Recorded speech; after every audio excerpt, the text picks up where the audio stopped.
देखिए, आज की प्रेस कॉन्फ्रेंस जो जम्मू फार्मास्यूटिकल डिस्ट्रीब्यूटर्स एसोसिएशन कर रही है, वो उसका हेल्थ केयर विषय है और कैसे आम पेशेंट को फार्मास्यूटिकल मैन्युफैक्चरर लूट रहा है।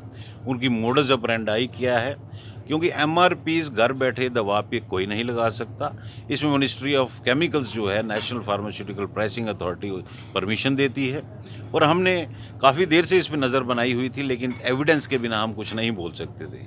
आज जब हमारे हाथ बिल लग गए कि प्राइवेट हॉस्पिटल्स को क्या रेट जा रहा है, प्राइवेट डॉक्टर्स और प्राइवेट क्लिनिक्स को क्या जा रहा है, बड़े बड़ी चेन्स को क्या जा रहा है और कितना ह्यूज डिफरेंस है। एमआरपी सेम है।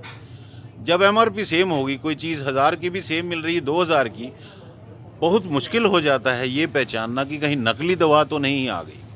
तो हमने गुहार लगाई है चीफ जस्टिस ऑफ इंडिया को भी और प्रधानमंत्री नरेंद्र भाई मोदी को भी। जब हम बात करते हैं एक विधान, एक संविधान, एक टैक्स, एक तिरंगा, तो why not one price to all.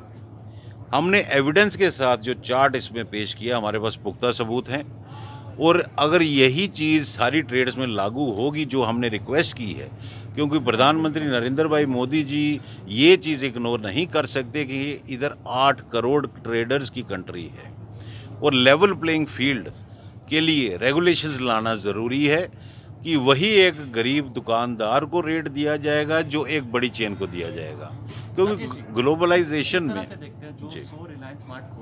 देखिए, पहले तो मैं आपको करेक्ट करूंगा, ये मैं काफ़ी सुन चुका हूँ, काफ़ी प्रवक्ता भी कहते रहे 100 खुल रहे हैं, इतने खुल रहे हैं। किसी चीज़ को पहले तफ्तीश करके मीडिया के सामने आना चाहिए और किन मॉडल्स में खुल रहे हैं, किन क्षेत्र में खुल रहे हैं, मेरे पास सारी डिटेल है। लेकिन हम उस विषय पे आज नहीं बैठे हैं, हम रेगुलेशंस की बात कर रहे हैं। देखिए, एक टाइम था पठानकोट तक ट्रेन थी, फिर जम्मू आई, फिर कटरा गई, कल श्रीनगर जाएगी। हम ग्लोबलाइजेशन को नहीं रोक पाएंगे।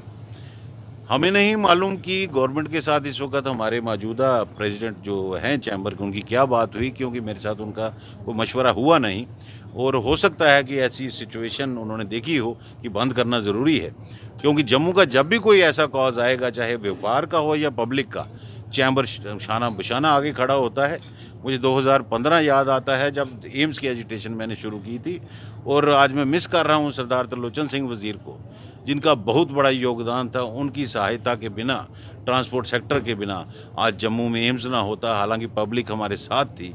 और मुझे खुशी होगी कि अगर चैम्बर की कॉल से ये चेंज रुकती हैं तो हमें प्रसन्नता हो। हम प्रिंसिपली हर चैम्बर की कॉल के समर्थन करते हैं, मगर हम एसेंशियल कमोडिटीज़ एक्ट के अंडर हैं। जब कर्फ्यू भी लगता है तो हम दुकान बंद नहीं कर सकते, तो इसमें हम एनफोर्स नहीं कर सकते, but principally we are with their demand.